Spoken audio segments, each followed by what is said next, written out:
Hello, my name is Isaac, and I'm going to talk about Bayer AG, the German multinational pharmaceutical company. So, like I said previously, they are described as a German multinational pharmaceutical and life science company, and they are one of the largest pharmaceutical companies in the entire world. Bayer's areas of business include human and veterinary pharmaceuticals, customer healthcare products, agriculture chemicals, seeds, and biotechnology products. And recently they have acquired Monsanto, which that company has made the Roundup weed killer that a lot of agriculture people will use, and we'll get more into that later. Oh, and also the company has existed for 156 years, founded in 1863. So here is the 5-year history of the stock price of the company. You can see that in 2015 they actually peaked, and in 2019, and actually this is May 31st, is when they had the all-time low.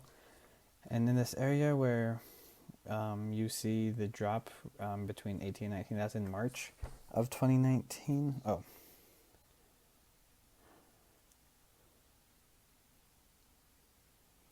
that is after the acquisition of Monsanto, and they actually in that time frame has had a lot of issues with um, people suing them because of the formulas that are used in Roundup, specifically glyphosate, and how that potentially causes cancer. But again, we'll get more into that.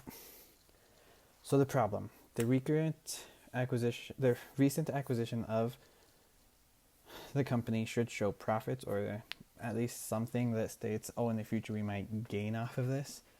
And that's not happening because they've had to pay billions of dollars. One of the highest claims they had to pay was $2 billion. And it's because they say that this Roundup has been causing cancer and farmers have been using it for years. And so I just showed you the stock value is declining, and there's a lack of trust from the companies, investors, as well as the general public. But we have seen a bounce back to that. After SWOT analysis, we can see that their infrastructure is actually superior. They've been around for so long, they've been able to build off of that. They have lots of products to fall back on if this Roundup scandal or if the weed killer industry is not for them. And I know this is part of the infrastructure, but the labs and the researchers are very important as well, because this is how they're going to get out of this issue. Their reputation has been dwindling. They are known as a green company, and I believe they were the first company to ever receive a platinum rating with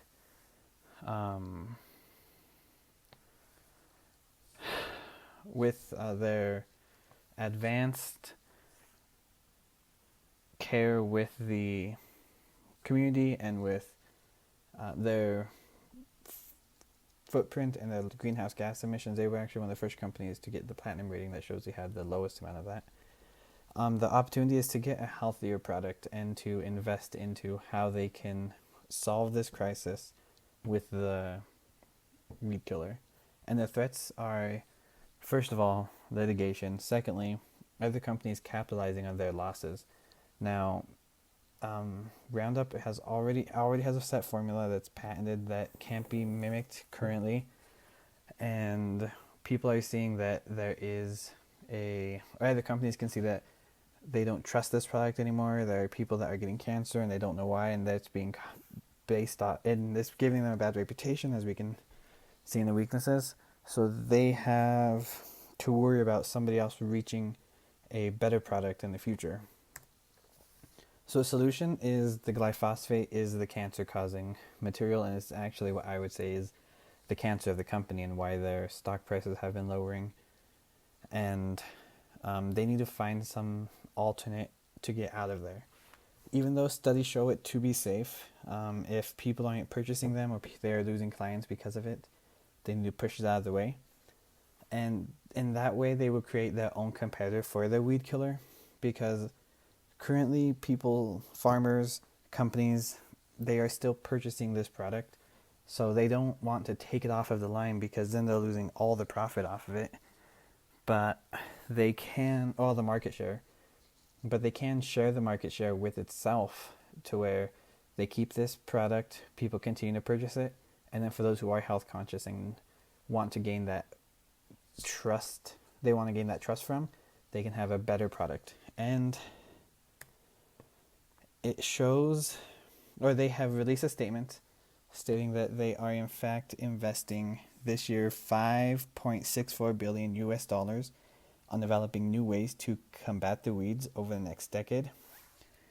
And here we can see how their sales actually in 2018 have showed increase based off the previous 2 years, and since 2015 when they peaked it has gone down. But 2019 products or numbers have not come out yet, and that is something that we should be wary of, just because this is the year where they had to face the litigation, where they had to have those big payouts to those individuals.